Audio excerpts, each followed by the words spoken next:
We're going to take a look now at what's grabbing headlines here in France. And for that, I'm joined by Alison Sargent. Good morning, Alison. Good morning, Rochelle. Good news for France's pot smokers. What a story to begin with. The French government has announced it's taking a step towards loosening up its marijuana laws. That's right, Rochelle. As you may or may not know, France currently has one of the strictest drug policies in Europe. Under current laws, you face almost 4,000 euros in fines and 1 year in prison for being caught with weed. That, though, is about to change, and you can read all about it in La Croix today. The government announced yesterday that those caught with marijuana will instead be given on-the-spot fines of somewhere between 150 or 200 euros, so considerably less than the current fines. Loosening up France's drug policy was actually one of Emmanuel Macron's campaign promises, and La Croix reports that France's repressive policies just weren't working. The number of people who smoke weed is constantly rising. Today there are around 1.4 million regular users here in France.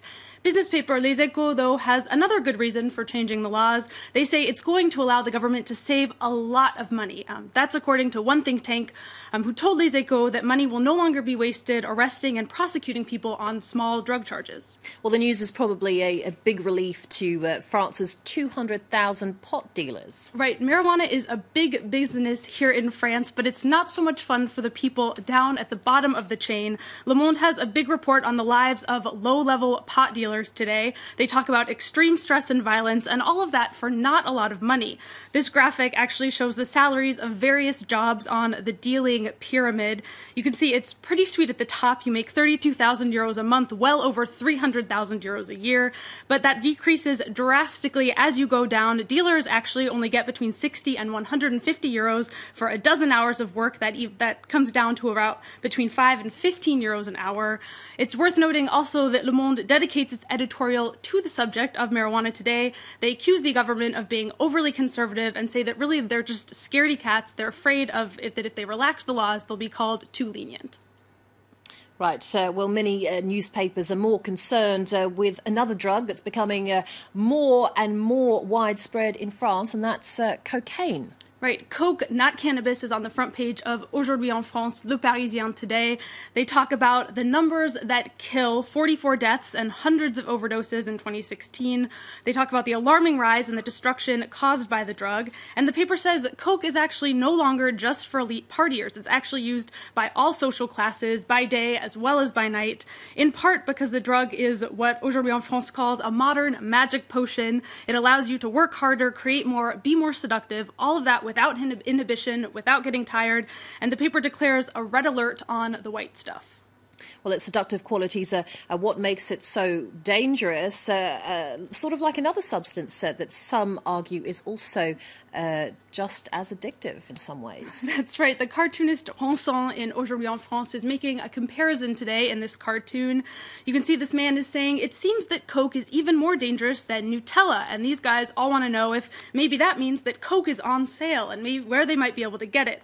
Now, this cartoon makes a lot more sense when you know another big story in France today, and that is these insane stampedes at French supermarkets across the country over a Nutella sale. We saw some of those pictures just a few minutes ago.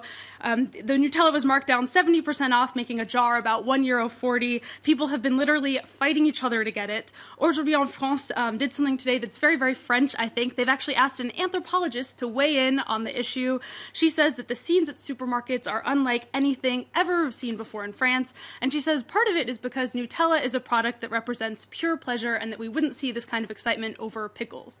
Okay. Yeah, no, I wouldn't get that excited over pickles, but not Nutella either, actually. I mean, I understand the Black Friday stampedes for things like, big screen televisions or, designer clothing, but Nutella, I mean, guys, it's €4 a jar. It's Anyway. More for the Nutella. Anyway. None of it. Meanwhile, France's Socialist Party is probably wishing it could attract the same amount of excitement as Nutella did. That's right. They might want to start serving Nutella at some of their meetings because membership is at an all-time low for France's Socialist Party. They're still struggling to come back from their record loss in the first round of last year's election. Le Parisien reports that the Socialist Party's membership is only about a third of what it was 10 years ago, and if you only count its active members, well, there are fewer than 20,000.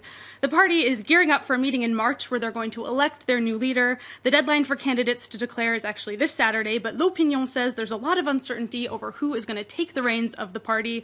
They say the old generation beheaded the party, the middle generation is burned out, and the younger generation just isn't ready. And so L'Opinion says that this whole meeting in March is really just going to be a meeting for nothing.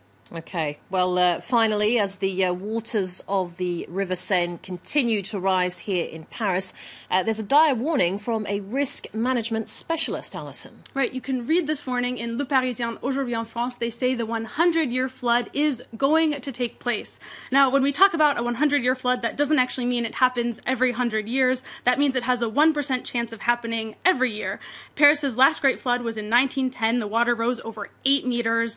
This specialist says it's going to happen again, and we're nowhere near ready. So a dire warning to start your weekend, Rochelle. Indeed. Okay, Alison, all of us here in Paris trying to stay dry this weekend. Thank you very much for that. The French Press Review. You'll be back in a couple of hours with the International Press Review.